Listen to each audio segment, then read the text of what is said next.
All of you मुख्य learning channel में एक बार फिर आपका हार्दिक स्वागत है। आज के इस सेशन में हम डिस्कस करेंगे कंडीशनल सेंटेंसेस, जिसकी डेफिनेशन है conditional sentences form an important part of English language. Conditional sentences जो हैं वो इंग्लिश लैंग्वेज का एक इम्पॉर्टेंट पार्ट है।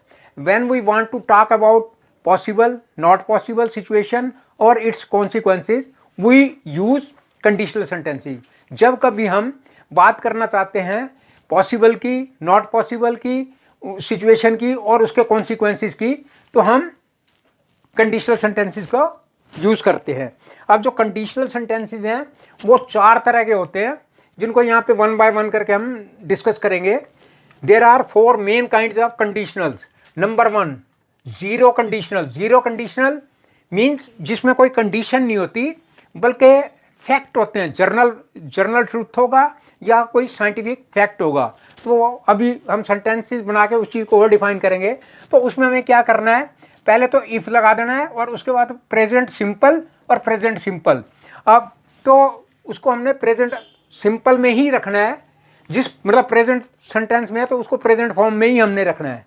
तो आइए आज, और नेक्स्ट है हमारा द फर्स्ट कंडीशनल, और जिसमें हमने क्या करना है, इफ़ प्लस प्रेजेंट सिंपल और उसके बाद विल प्लस इंफिनिटिव।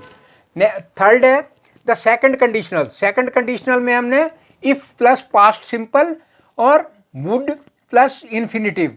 और third conditional if plus past perfect और उसके बाद would plus have plus past particles. तो आज इस सेशन में हम डिस्कस करेंगे जीरो कंडीशनल। तो आज हम सबसे पहले ले रहे हैं जीरो कंडीशनल।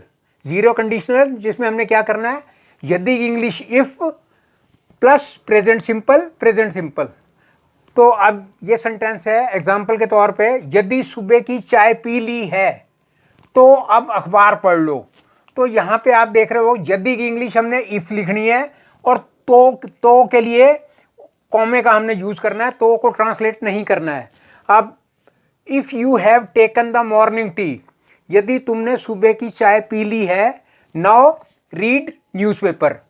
तो नेक्स्ट है हमारा, यदि पढ़ाई पूरी कर ली है तो अब कहीं नौकरी के लिए अप्लाई करो।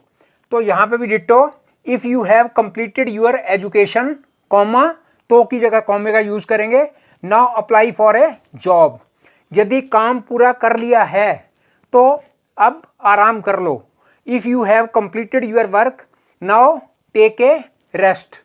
यदि तुमने मैच खेल लिया है तो अब अपने घर जाओ।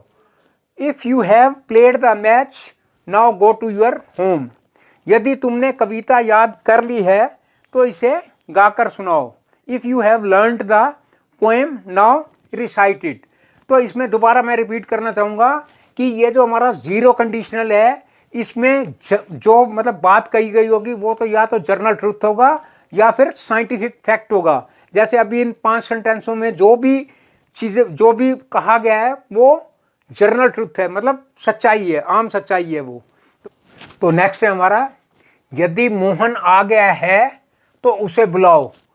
तो इसमें भी डिट्टो वही चीज़, if Mohan has come, comma call him. If मतलब तो की जगह हमने कॉमे का इस्तेमाल किया। यदि तुमने पुस्तक नहीं पढ़ी है तो अब पढ़ लो। If you have not read the book, now read it. यहाँ पे बुक के बाद कॉमा। यदि तुमने स्नान कर लिया है तो अब पूजा कर लो। If you have taken bath, now do worship.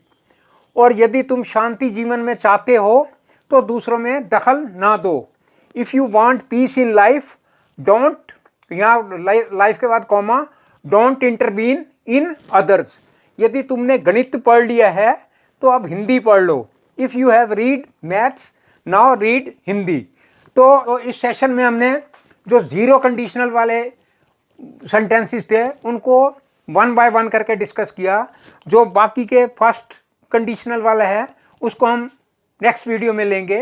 तो मैं व्यूअर से रिक्वेस्ट करूंगा कि प्लीज़, यदि हमने कंडीशनल सेंटेंसेस को अच्छी तरह से समझना है, एक तो वीडियो को शुरू से लेकर एंड तक देखना है और इसके 3 या 4 एपिसोड जो भी आएंगे उनको माइन्यूटली हमने देखना है और समझना है, ताकि इस जो कंडीशनल सेंटेंसेस का फंडा है इसमें वो हमेशा के लिए क्लियर हो सके। तो एट द एंड मैं व्यूअर से रिक्वेस्ट करूँगा कि प्लीज़ वो मैक्सिमम सब्सक्राइब करें और शेयर करें, और बाय द वे कोई ऐसी उनको शॉर्ट कमिंग दिखाई दे रही है तो ज़रूर हमें पॉइंट आउट करें ताकि हम उसको रिमूव कर सकें। Lot of thanks for